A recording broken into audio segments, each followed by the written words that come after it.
will have the 7th lecture on dynamics of ocean structures. Let us quickly see what we have discussed in the last lecture. We discussed about different types of offshore structures.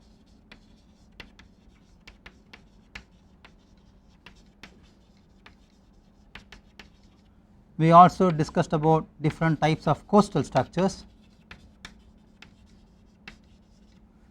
We also discussed about the structural action of these kinds of structures under the given environmental loads. We very briefly discussed about the dynamic characteristics which are important of these kind of structures. For example, the mass of the structural system, it may be a matrix, it may be a single value, the stiffness, then the damping which can arise from material as well as from the hydrodynamic loading, etc.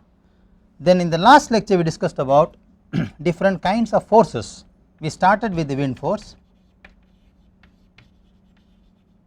and we said that if you want to estimate wind force or the effect of wind force on a given structural system, the system should behave in a slender manner, that is the height of the structural system or the member with respect to the least lateral dimension of the structure should exceed 5. So, the dynamic action will be invoked in the structural system, therefore, we must do dynamic analysis. Now, essentially dynamic analysis need not be done even though the force may be a function of time. Even though f can be a function of time, still you may not do a dynamic analysis, you can do a quasi static analysis or simply a statistical response. It is important that the structural system where the load is applied should also invoke a dynamic characteristic in the behavior.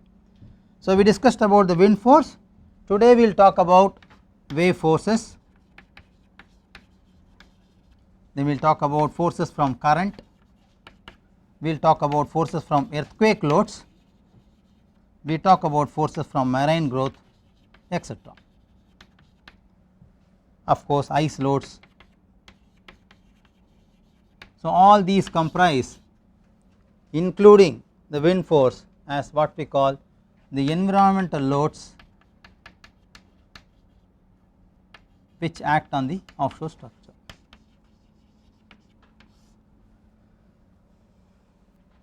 So, interestingly, we have understood that even though the force can be a function of time, depending upon the structural system characteristic, you may do a dynamic analysis or you may not do a dynamic analysis. That was the brief summary what we had till the last lecture. In the present lecture, we will talk about now the wave forces. Wave forces on offshore structures or wave loading on offshore structure is one of the most important of all the environmental loads. Determining these forces require the solution of two separate but interrelated problems. Let us see what are they.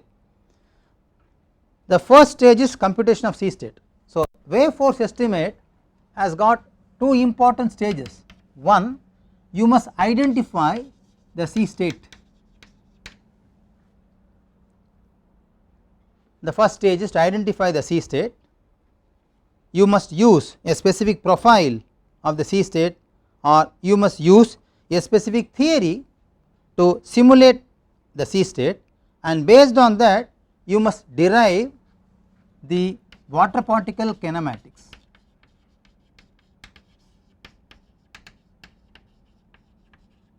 The moment I say water particle kinematics, I am interested in knowing the horizontal water particle velocity, the vertical water particle velocity, the horizontal water particle acceleration, the vertical water particle acceleration. Once I know this, I must be then able to estimate the forces on the member. The second stage is to estimate the wave forces on individual members and then on the total structure. So, it has got two components. I want to know the forces on individual member, and subsequently I also want to know the total force on the entire structure.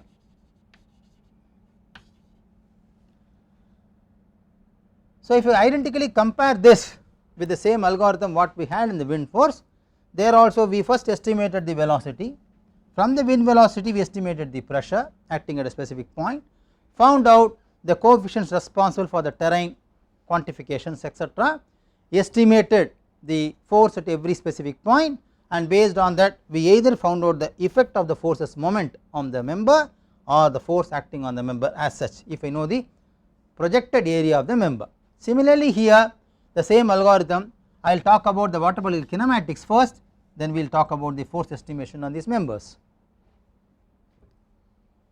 So there are two approaches to quantify the sea state, which is a very important level of estimating the wave forces. So the sea state can arrive from two stages. One is what we call a single design wave analysis, where a regular wave, what we identify as a design wave of a specific wave height and a wave period is defined. So you define a specific wave whose wave height and wave period are given to you. Forces due to this wave will be calculated using higher order wave theory. You use an higher order wave theory and estimate the forces based on this given wave height and wave period, that is for the given sea state estimate the forces using higher order wave theory. Usually we consider 100-year wave, that is the maximum wave with a return period of 100 years. So that would be your design wave or single design wave which you will consider for the analysis. Now when you do that kind of analysis where you are talking for the maximum wave within a span of 100 years, then dynamic response is not considered. Okay, you do not look at the dynamic behavior of the structure, whereas in wind you are talking about the dynamic behavioral structure, but in this case since you are estimating a single design wave whose wave height and wave period was considered to be the maximum in the past 100 years, you do not look for the dynamic behavior. So this becomes a static analysis and it is appropriately equivalent to the dominant wave period for all period of the structure, and the structure will be designed so that the period of the structure will be well above or well below depending upon what kind of structure is that, depending upon the wave period. So this is the case of extreme storm wave acting on a shallow water structure. This is one approach what people have to qualify the given sea state based on which you will estimate the water particle kinematics. The second approach what people have in the literature is random wave analysis. So here what they do is they talk about the statistical analysis on the basis of wave scatter diagram, and the wave scatter diagram is obtained for a specific sea state where the platform will be installed. So what we call location specific wave scatter diagram. You pick up this diagram and do a statistical analysis on the data from the wave scatter diagram. So you pick up an approximate wave spectra to define the performance of the analysis in frequency domain, then appropriate wave spectra is used to generate what we call random waves if you are looking for dynamic analysis of extreme wave loading in deep water structures, which is one of the important criteria. So it is very essential that if you look for a random wave analysis, then you have to do a dynamic analysis when you are talking about compliant structures. Why I say compliant? Because the moment I go to deep water structures, my structure will have relative motion with respect to the water particle or with respect to the wave which is approaching the structure. So with the statistical methods, most probable wave force maximum occurring at that lifetime will be calculated. Now it is very interesting that to calculate the maximum wave force which is going to happen in the given lifetime of the structure, you use a linear wave theory. Now there is a diversion here. You can either use a linear wave theory to estimate the water particle kinematics, or you can use higher order wave theories also. Okay, we will quickly see what are these theories very quickly, because we are not going to focus on how to estimate the force in the structure. My worry is how to do a dynamic analysis, provided if f of t is known to me. Okay, if I know the forcing function, then I must know how to do a dynamic analysis, but to understand how to estimate forces, we must have an idea that where are we facing the source to obtain the forces. As I just now said, when we talk about either single design wave or a random wave analysis, in both the cases it is interesting that I must identify what I call a sea surface elevation.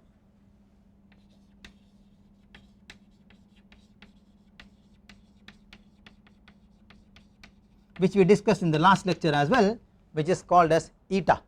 So I must design or I must define the sea surface elevation eta, based on which I will then compute the water particle accelerations and velocities both in horizontal and vertical. Of course, this is horizontal and this is in vertical direction.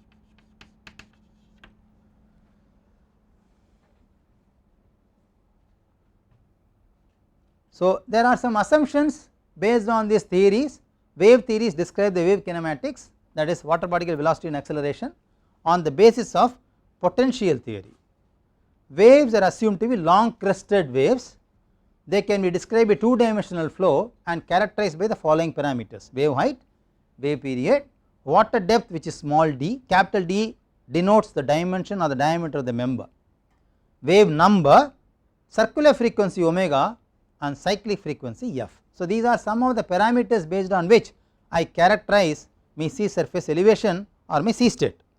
Once I know this, I have got different common theories which we are aware when we talk about wave hydrodynamic course: linear ARIES theory, Stokes fifth order, solitary wave theory, conoidal theory, Dean's stream function theory and numerical theory by Chapelier. So, we are not going to discuss all these theories, but for understanding I will just quickly discuss linear wave theory and Stokes fifth order wave theory, very briefly give you some tutorial. So, to make you to understand how to estimate wave forces on the members based on these theories. Okay. So, the wave parameters are given here: water depth is small d, wave height is capital H, we know what is a crest and what is a trough, and we also talk about wave celerity in meter per second. So, if you look at the water particle kinematics, as I just now said, ARIES in 1842 relatively gave a very simple theory, what we call as ARIES linear wave theory. They assume, or he assumed, a sinusoidal wave whose waveform is having an height h and small in comparison to wavelength lambda and the water depth d. So, ARIES wave theory is very popular. ARIES wave theory gives you the sea surface elevation eta x of t, which is function of time as well as any spatial point x, okay, which is given by the equation where k is the wave number and omega is the frequency. And if we know eta x of t, from this you can easily estimate u dot and v dot, which are horizontal water particle velocity and vertical water particle velocity, available in the literature. You need not have to copy this, these are all standard literature. Any hydrodynamics book will help you to estimate what are these equations. You may not have to worry about the equations of this. Once I know, I can differentiate this and get the accelerations also. So, I have got u double dot and v double dot. Now, here the only important thing is, what we must realize is, it is a function of x, is a spatial point. So, function of t, which is a time, as well as function of y, which is a dimension measured along the water depth. So, it is a 3-dimensional function now. Okay, time is a variant, x and y are the points of your interest where you want to. I can give a very quick example how this can be estimated. For example, let us say I have a cylinder, I have a cylindrical member, a single member. The cylindrical member is hypothetically fixed to the sea floor. This is my mean sea level, and of course, I will indicate this as my water depth d. This member may be hollow, having some thickness t, but I am bothered about the outer diameter, which is d, and the wave is specified with a specific height and the specific wavelength, etc. So, if I take anywhere as my origin, let us say for example, I take this outer end as my origin. So, I will define x comma y based on the point here, okay, and let t can be any instantaneous value, 0 or maybe 0.1 seconds, any value you want. So, you can find the variation of the force at any given time t for any specific point x and y. For example, I want to know the force here. So, I must know the value of y, which I call as y1. I must know the value of x, which will remain as 0 because this is the origin on the same line, and I can pick up any t of any instant, or I can get a time history of the velocity and the acceleration variation on this point on the cylinder using this theory. So, I will be able to estimate f1, f2, f3, f1, etc. at any point of x y at any time t using this eta x of t u dot and u double dot v dot and v double dot. Is that clear, right? So there are some hitchbacks with this theory. Velocity potential described by this does not satisfy the Laplace equation, but it satisfies the dynamic free surface boundary condition. Therefore, in many physical situations, linear theory, even with stretching modifications, there are many modifications given by this theory by Hogben, Wheeler and Chakrabarty. 3 researchers subsequently modified linear theory, ARIES theory, Hogben, Wheeler and Chakrabarty. 3 individual researchers at different times modified this theory. These modifications are addressed in the literature as stretching modifications. We should agree that ARIES theory speaks about the force only till the MSL, okay. It does not talk about how to estimate the forces beyond the MSL. So Hogben and Wheeler stretched this above till h by 2 as well. So what we call as stretching modification. So they have modified the eta surface elevation given by ARIES, and of course they given suggestions for u double dot and v double dot. So there is a small modification which you will get in terms of its force estimate when you use ARIES theory or when you use stretching modification. But the difficulty in the literature is, even after the stretching modification, it is found that the theory is not adequate to describe the water particle kinematics completely. So then why ARIES theory is being used? It is good for estimating preliminary values of the forces on the member, okay. Then what was the solution? Solution said, people, you should move on to higher order wave theories. One such higher order wave theory is given by Stokes. Lord Stokes gave it in 1880, which is called third order, subsequently fifth order wave theory. So Stokes theory expanded the wave in a series form and determined the coefficients of individual terms to satisfy the appropriate hydrodynamic behavior for finite amplitude waves. Then the extension of this theory was suggested in 1960 by Skelbjian and Hedrickson, which is available in the literature. Now there is a problem here, because of the slowness of convergence in the series for shallow water, this theory is considered to be valid only in the regime where d by lambda, lambda is the wavelength, should be greater than 0.1. So you must check that your d is the water depth and lambda is the wavelength for a given wave. If this function is greater than 0.1, this theory will work better, okay. So if you look at how Stokes fifth order deviated ARIES theory quickly in terms of water particle kinematics, I will come to that slide here. Now eta x of t using Stokes fifth order theory. Why it is fifth order? Because you will see that the series here starts from 1 to 5, okay. So I am adding 5 terms in the series, that is why this theory is called fifth order wave theory, okay. So it is nothing but summation of this, where you got constants fn, f1, f2, f3, f4 and f5, because n runs from 1 to 5. All these values are available in the literature. You can refer Dawson 1983 and Minuch Patel 1989 to have all these coefficients. Also my own paper on ocean engineering journal also gives you all these coefficients in single shot. The reference are already available in the website of NPTEL under this course, okay. So you can look at Dawson's paper or a book, or you can look at Patel's book. All these, both the books as well as papers, will give you coefficients of all these values in detail. So what we are interested here is not to discuss those coefficients. Once I get my sea surface elevation x of t, then I can find again u dot and v dot, again is a series of 5 terms, n sums from 1 to 5, and similarly accelerations again summed up from 1 to 5, where rn's, sn's, n etc. gn's are all available as constants given in the literature. I am not talking about them here, whereas Cs in this equation is the wave speed, which is given by an expression as you see here, where again the constants c1, c2 etc. are there. So therefore Stokes fifth order wave theory is essentially an empirical based device relationship, which is applicable for deep waters where d by lambda is more than 0.1, okay. So we quickly saw 2 theories, one a simple simplified linear theory which can be applied to estimate the water particle kinematics and the corresponding accelerations and velocities.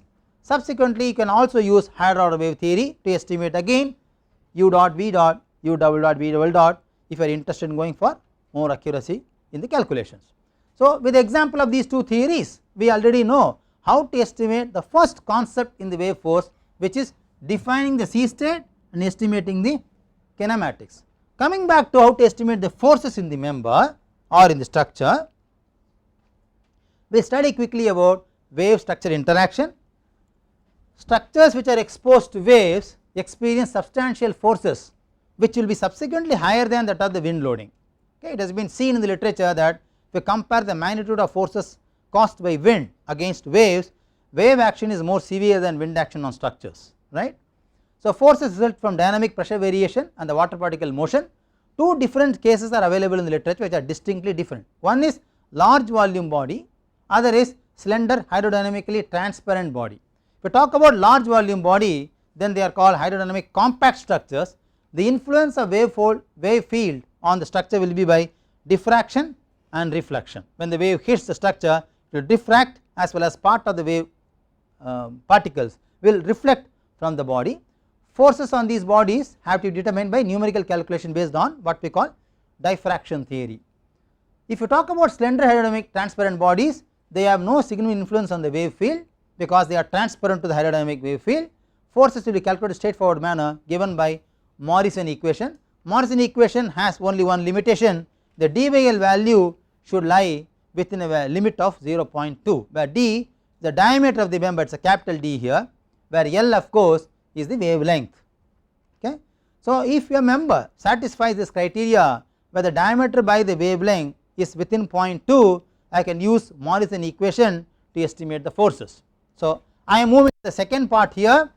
The first part said how to identify the sea state.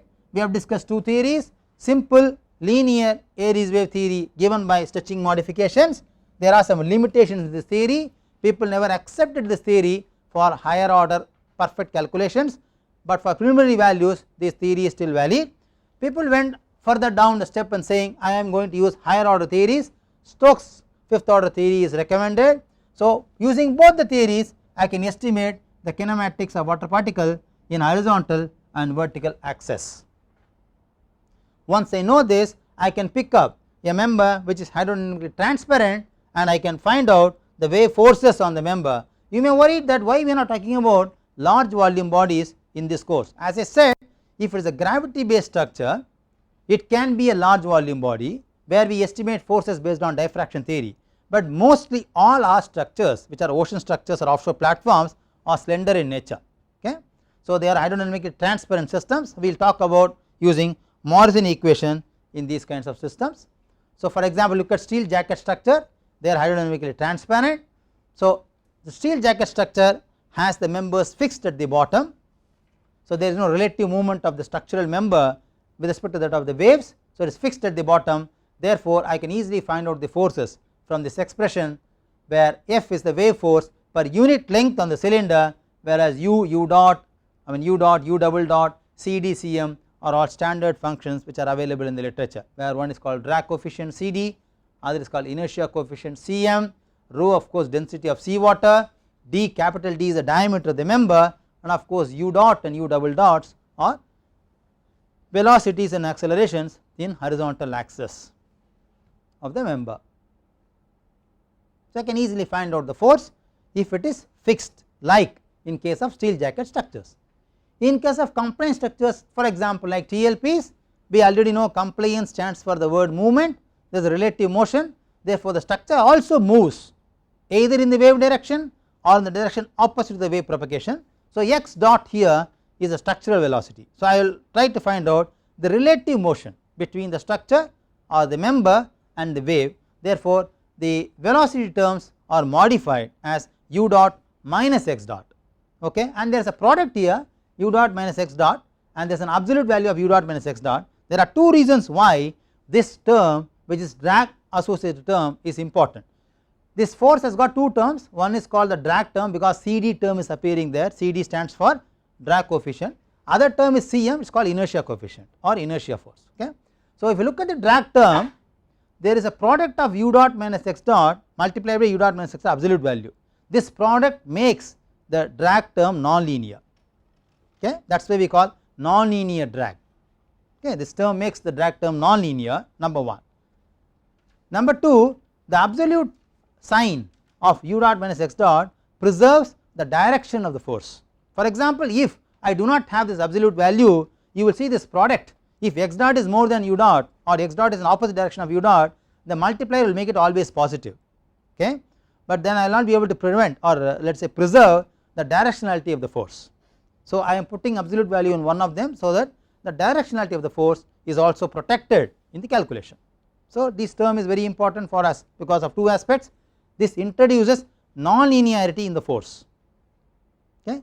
2, this gives me a relative understanding of in what direction net force is applied, is it in positive x or negative x, is that clear. So I can easily estimate the force in the member at any point I want on a given member, because to estimate the force I need two things, I want the velocity horizontal or vertical, and I also want the acceleration horizontal or vertical, because you see here in this force term two things are required, one is u dot, other is u double dot also, I want both velocity and acceleration. So I qualify this from a specific theory, maybe ARIES theory or maybe Stokes fifth order theory.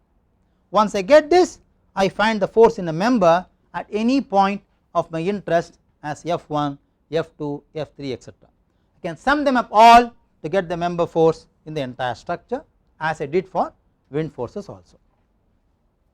So this is how I estimate the forces in the member counteracted because of wave actions. Any doubt, any difficulty here? This is one of the important environmental loading which will come on the offshore structure. There is a tutorial based on this at the end of this lecture, I will give you that, so you should be able to solve them. So anyway, in this lecture we are not focusing, or in this course itself we are not focusing how to estimate these forces in detail, but when I move on to the second module on this lecture, I will show you some examples using coding how the force have been estimated. I can even pass on the MATLAB coding to you, you can work out the forces yourself, but I will not be able to solve a problem explaining you how to work out force on every point of y1, y2, y3, that is not required, you can do this exercise at your own level.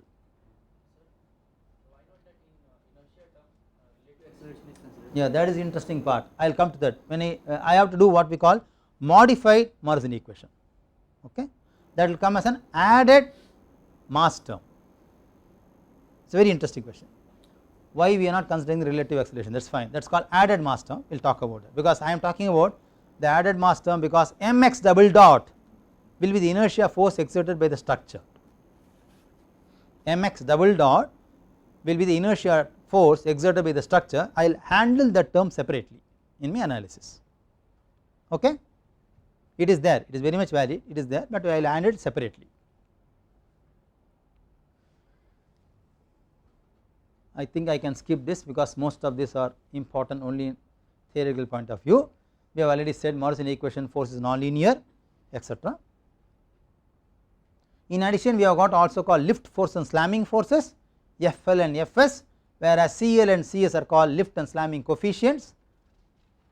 The lift force is generally perpendicular to the member axis and it is related to the vortex shedding frequency, whereas the slamming force acts on the underside of horizontal member near the mean water level and are impulsive and more or less vertical, not necessarily vertical, nearly vertical, okay. So that is about the lift force and slamming force. So we talked about the wave forces, wave force on horizontal and vertical direction from the water body plus lift and slamming forces as well, if we know the equations here. We will talk about buoyant force. We already know when the body is partially submerged, because of the displaced volume of the body I get a buoyant force, we all understand this buoyant force, it is very simple to compute a buoyant force acting around the structure, it acts at a point which is called center of buoyancy for a given whole structure or a single cylinder, it depends upon the submerged volume or the displaced volume of the member in water, okay. Offshore structures have a very specific concept called reserve buoyancy. Reserve buoyancy is generally about 15%. What is reserve buoyancy? It is actually defined as buoyancy in excess of its weight. Specifically, weight and buoyancy, if they match each other, then there is a complete hydrodynamic balance. But I used to have a reserve buoyancy where the buoyancy will always be in excess of its weight, okay. That is what we call reserve buoyancy, because I need this for installation, decommissioning, floating, etc. Okay. So generally steel tubular members are carefully selected so that the buoyancy by weight ratio is always greater than 1, that is the weight compared to the buoyancy is always lesser. So buoyancy force is higher, so that I have reserve buoyancy in my given structural system to make it a floating when I want to install, commission, decommission, etc. That is a general concept what we do in case of offshore structures. Okay. Talk about current forces, we spoke about wave forces, we spoke about wind forces, we also saw slamming and lift forces. We talk about the current forces, the tidal, circulation and storm generated currents exert additional forces on the member.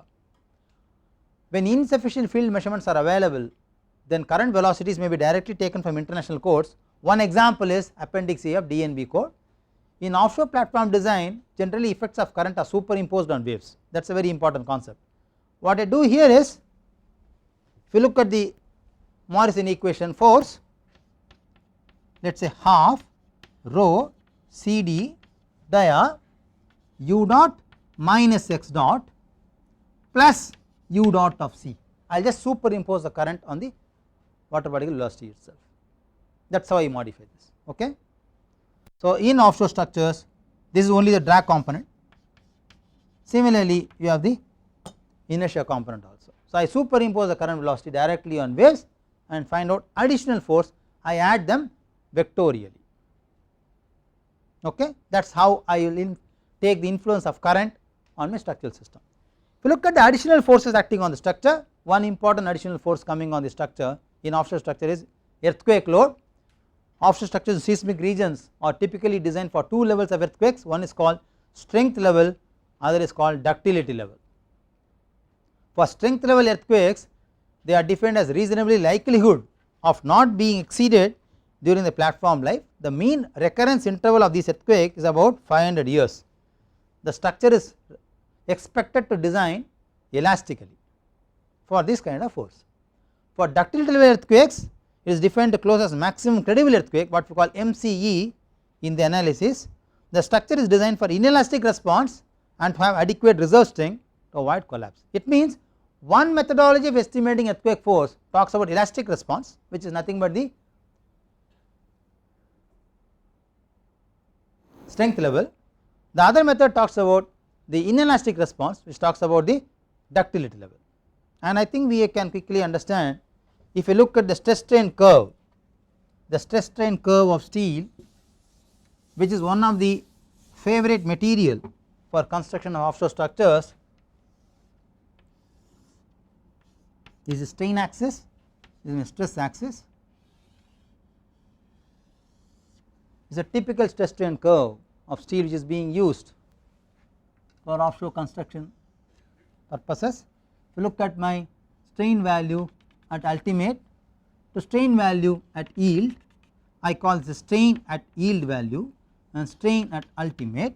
The strain at ultimate by strain at yield is what we call ductility ratio. For steel can be as high as 6. So steel has got an enormous capacity of strain at ultimate compared to strain at yield 6 times. So this area is very large. So one can look for ductility level design also in earthquake loading for offshore structures. This is what we use in case of plastic design of structures. We are not going to talk about the detail now. So we are interested in how to estimate the forces, not the design. Now one may wonder that when we talk about analysis, why we are talking about design? Is there any relationship between analysis and design? First of all, what is analysis and what is design? Quickly, what is analysis and what is design?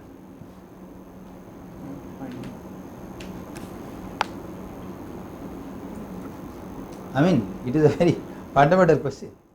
Analysis is like you're calculating the forces that are generated in the structure by the action of the external forces.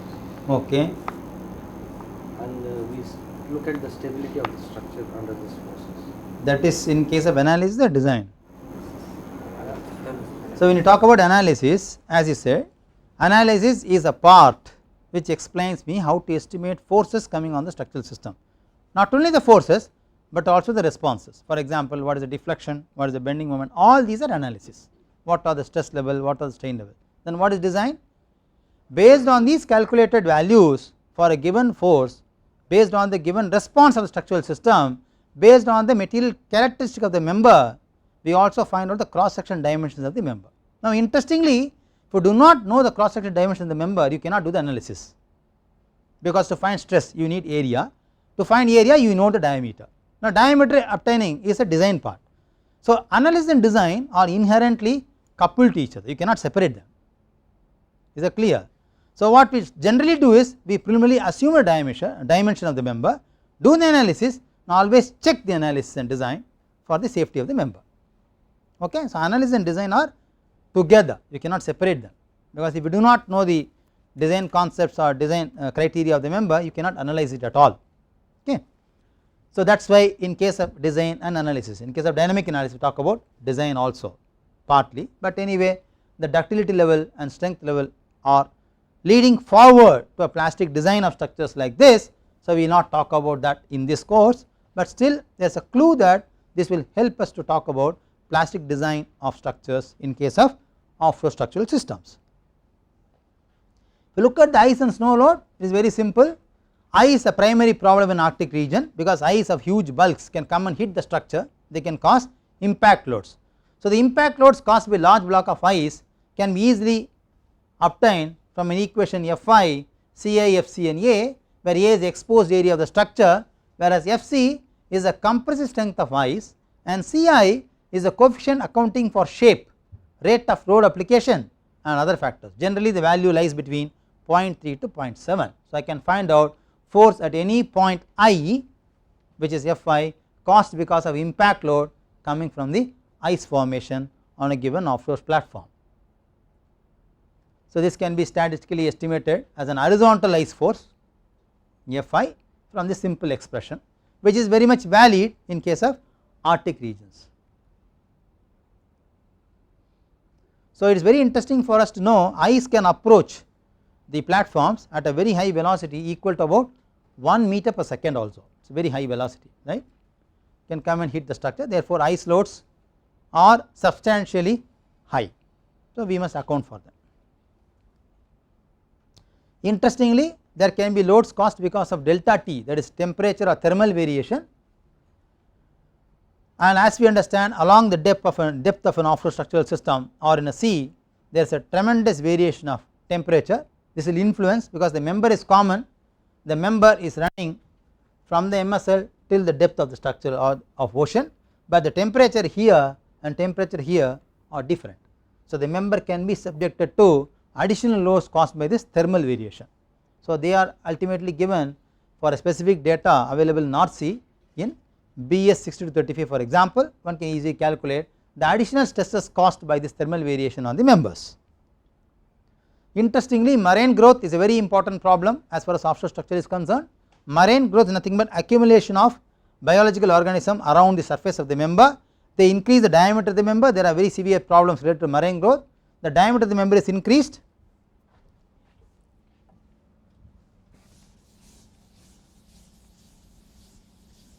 so marine growth has problems, it increases the diameter of the member, because around the member there can be substantial growth of marine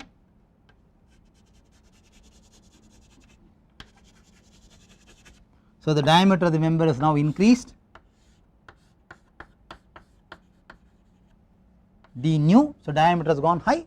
The moment the diameter goes high, force due to Morrison equation goes high, because force is a function of dia, half rho CD dia, okay, there is a function of diameter here, the diameter increases, force will increase, that is first problem. Second problem, as the diameter goes high, it adds the mass to the structure and my inertia forces will increase. The third problem with marine growth, it also changes CD and Cm values, which are the coefficients used in Morrison equation, because if the surface becomes smooth, CD is different, the surface becomes rough, CD is different. Yeah, the roughness on the surface increases that CD, and we have just now saw CD, if CD is increased, force on the member automatically increases. The fourth problem, it will not allow the structure to be inspected. You cannot inspect the region of the structural system for any failure, because marine growth will cover the structure, you cannot inspect it. Okay. So, these are couple of very serious problems associated in terms of its maintenance as well as in terms of its design and analysis as far as marine growth is concerned. How it is actually done? It is done by equating the compensation in terms of increasing the thickness of the member, the design itself. Okay, that is how it is compensated in the design. The marine growth can increase the diameter up to about 0.3 meters also, it can be 300 mm, so as thick as that. Okay. There can be also additional loads because of tides. Tide affect the wave and current loads very seriously through the variation of the sea level in the sea surface. Tides can be of two types, astronomical and storm surges. Astronomical tides caused essentially from the gravitational pull of moon, whereas storm surges are caused by combined action of wind and barometric pressure. The combination of these two is what we call storm tide. Now interestingly, this leaves storm surges can be as high as 3 meters even, very high. Astronomical tides depends on the geographical location and the face value of the moon actually. So this is a very interesting part. Depending upon the storm surge and astronomical tides, the mean water level as you see here gets redefined. Okay. So what is the problem when this mean water level gets redefined to still water level or to HAT, that is high astronomical tide? The problem is, as this mean water level which is to be considered in the analysis goes higher, the immersed volume of the cylinder gets increased. The immersed volume changes buoyancy of the material or the member.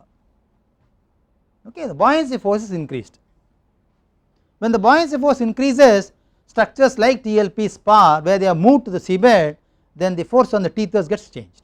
It means astronomical and storm surges include additional forces on the members like this. Okay.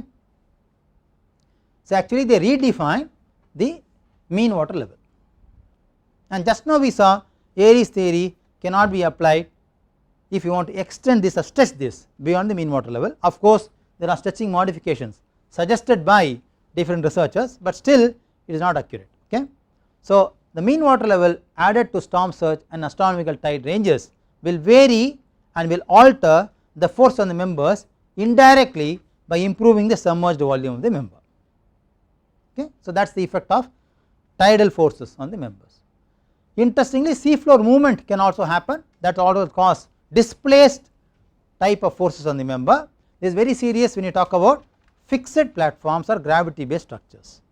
Now why it is not important for floating structures or structures which are compliant in nature? Because the structure of compliant in nature does not rest on the seabed, they are only anchored to the seabed. Therefore the influence of seafloor movements on this kind of structures will be less influential, will be very less, whereas in jacket structures, whereas in the case of a pile supported or pile rested structures, they will be severe. Okay. So these are the different kinds of forces what we saw. In the next lecture we will talk about the characteristic and dynamic analysis. We will move to single degree of freedoms. I have got tutorial sheets for you, so quickly copy down these questions, and these are self answered, you should be able to answer them on your own. How will you estimate wind force on offshore deck? Discuss briefly different analytical concepts available for estimating wave forces on offshore structures.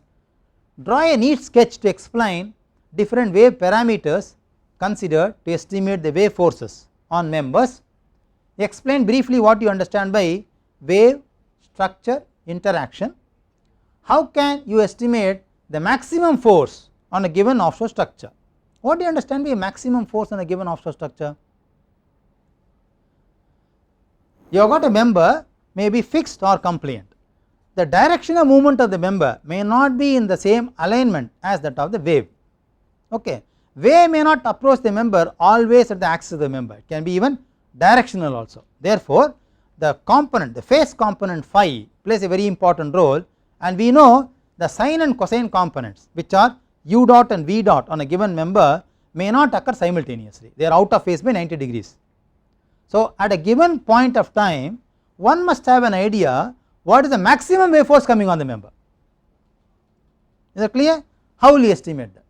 That is what I wanted to know from you. There is a empirical equation given for this, it is available in one of my books which I wrote, which I gave you as a reference, myself Bhattacharya.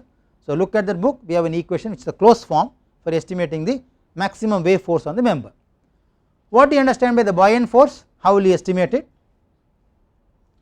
Why current forces are important in offshore structures? Write a brief note on earthquake forces, snow and ice loads and accidental loads which are caused on offshore structures. What is significance of marine growth and how it is important for dynamic analysis in offshore structures. So the clue here is, as far as the diameter is increased, force increases. In my dynamic analysis f of t enhances, the diameter increases, mass increases. In dynamic analysis inertia component of the force increases. So it is important for me why marine growth is necessary to be accounted in the dynamic analysis of offshore structures. That is the first tutorial in this lecture which you like to answer for self assessment. The second tutorial will be on problems. So I have a pile diameter d. What I will do is I will take a printout of this and pass on to all of you, so you need not have to write them, you can try to solve them. Remember very clearly, none of the questions in the examination will be based on this. Okay, do not try to think that you will answer them and try to bring it here, copy it, not going to help you at all. I will not ask even a single question what I have given the tutorial at all to you. I will ask questions based on this, but it is slightly on different perspective. Okay, I will print this and give it to you, because I see a lot of faces which are getting worried because they are not able to write faster. I will copy this and give it to you. So I have got 3 problems, a pile diameter d of 0.75, CD CM are given, sea water density is given, wave height and wave period 6 minutes and 10 seconds are given. I want to compute the maximum wave force and the moment on a base of the pile. The second example is depending upon the figure here. I have a problem, members 1, 2, 3, 4, nodes 1, 2, 3, 4, 5, 6, 30 meter depth, this to be 30 meters because it is 20 feet written there, 30 meters, 15 and 15, and the length of the member is 15 meter. I want you to estimate force on all the members. The third problem is again same, a jacket structure. I want to estimate the force on the member 1, 2 which is inclined using Stokes fifth order as well as ARIES theory. That is the estimate which is given to you. You must be able to solve this tutorial with the help of the lecture support what I have. Reference material are available in the website of NPTEL under this course. So if you have any difficulty we will have few minutes to answer, otherwise we will close the lecture.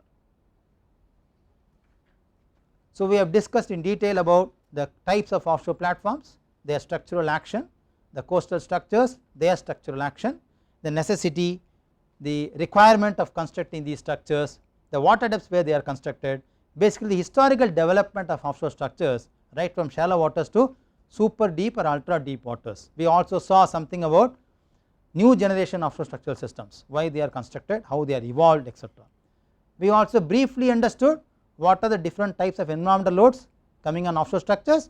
We have enough tutorials for self learning, you should be able to accommodate yourself on understanding these concepts thoroughly before you come for the next lecture, where we will talk about dynamic characterization of structures and talk about single degree of freedom in another 10 more lectures. So any doubt we have here, otherwise we will stop here. So the examination for quiz 1, the date is fixed, but I want to slightly alter it. I do not want to miss the class for the quiz 1 on Monday, because it is going to fall on Monday 27th February if I am not wrong. It is a Monday, A slot morning. So I do not want to have the quiz at morning here, I will run the class. So you can give me a date parallel to that on a Saturday, we will have a quiz on a Saturday parallel to that date, either prior to that or just after that. We will have an exam on Saturday, so we do the exam in the department itself, but as far as the class is concerned, do not want to waste the time slot of the class. We will have the class here. Okay, so you can decide and tell me when do you want to have the quiz one?